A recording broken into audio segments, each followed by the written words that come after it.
Hi, in front of me is HOTWAV Pad 8, and today I would like to show you how you can manage auto rotation.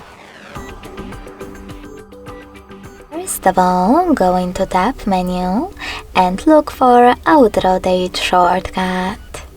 When you find it, click on it. As you can see, mine is now black. That means that auto rotation is disabled, but you can always enable it by hitting the same tile again.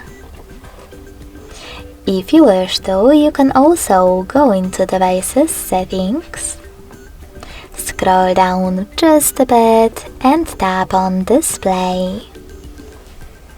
Then scroll down again and click on this switcher next to Auto Rotate Screen to switch it off or on. Thanks so much for watching. If you enjoyed this video, don't forget to leave a like, comment and subscribe. Bye!